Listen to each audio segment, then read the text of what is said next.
All right, well, and just start by saying I don't work for or speak for the U.S. government. I'm going to just be giving private views. And I should say that I'm a Democrat. I voted for Obama, but I'm not involved in Democratic politics and try to kind of stand a little bit outside the political scene. As you probably saw yesterday, the president seems to have made a decision on Afghanistan. They're going to announce it in a week, but they have already leaked it so far, and it sounds like it's fairly close to what McChrystal was proposing, and possibly close to what he thought he was going to get. It's maybe the thing to do would be to kind of take a quick trip around the world in terms of Obama and what he's trying to do. I published a book called Special Providence, American Foreign Policy and How It Changed the World back in 2001. And I identified 4 different schools of thought about American foreign policy.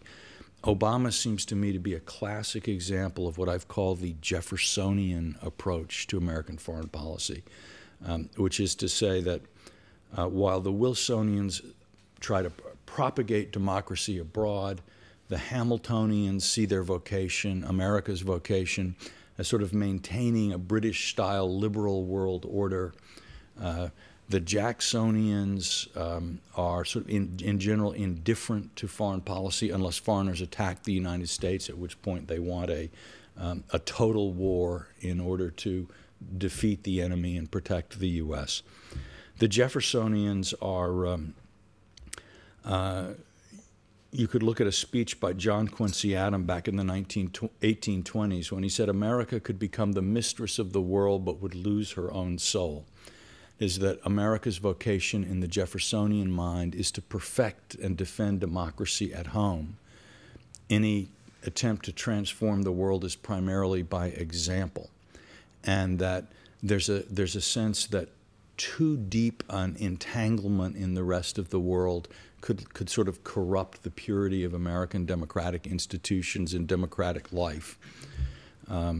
Again, this goes back to the very earliest period of the U.S. when Alexander Hamilton was trying, in a sense, to replicate the British political and foreign policy system in the United States. And the Jeffersonians were saying that you create this strong, powerful international instrument, it will endanger our democracy. We've just fought a revolution against Britain. We want to be different. Jeffersonians tend to think a lot about American uniqueness. If you look at a lot of Obama's speeches, he seems to be very much drawn to this idea too. So he's trying, I think, to reduce the risks and costs of American foreign policy and to introduce a sort of a strategic concept of defending our truly vital interests around the world, but doing it at the lowest possible cost. One way to think about this would be to compare it to the Nixon-Kissinger policy in the early 1970s, where they were trying to liquidate the war in Vietnam by getting the Vietnamese to fight it. Vietnamization was their slogan. At the same time, they were very non-ideological in their approach to foreign countries. So they said, okay, fine, an opening to China will improve America's situation in the balance of power.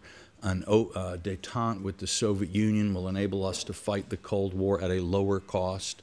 That arms control is a better way to if we build 10,000 weapons and the Soviets build 10,000 weapons, we'll be exactly as safe as we are now, but we'll have spent billions of dollars. Why don't we try to find a way so none of us build those extra weapons, and we'll be, we won't be less safe, but we'll have saved money.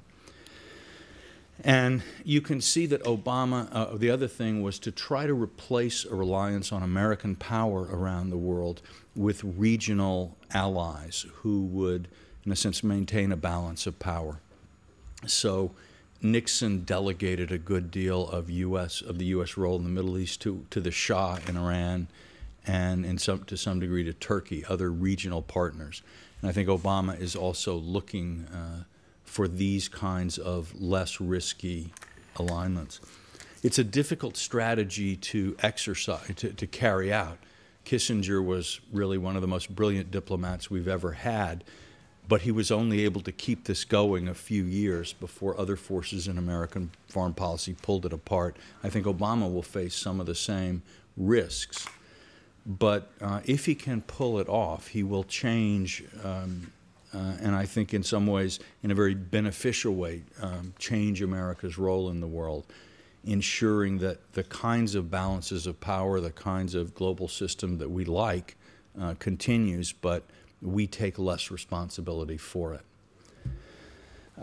If we look at what that might mean, obviously for America today, Asia is when we look ahead into the 21st century, we see U.S.-Asian relations as the key of our foreign policy. In some ways, you can make the argument that in the 20th century, the Atlantic was the central axis. The axis of world politics ran through the Atlantic. In the 21st century, it may run through the Pacific. Obama was criticized on his recent trip in Asia for paying too much attention to China, not asking enough from China, or accepting China's sort of pretensions to great power status a little too easily. But I think people who made that criticism weren't looking at what's happening this week, where the Prime Minister of India is having the first state dinner in the White House. And from the U.S. point of view, I think we're looking for a policy of universal sunshine in Asia. Because if all of the Asian countries are growing and prospering, Vietnam, China, India, Thailand, Indonesia, it's unlikely that any single country, including China, would have the ability to dominate the region and create the kind of challenge to the international system that many people kind of are looking for. People, I think, sometimes in Europe this happens, spend a little bit too much time thinking about the rise of China and a little bit too little time thinking about the rise of Asia, including India. People often make the comparison of China, it's 1900 with the role of Germany being played by China and the role of Britain being played by the United States. This is the kind of implicit analogy you find behind a lot of people's thinking.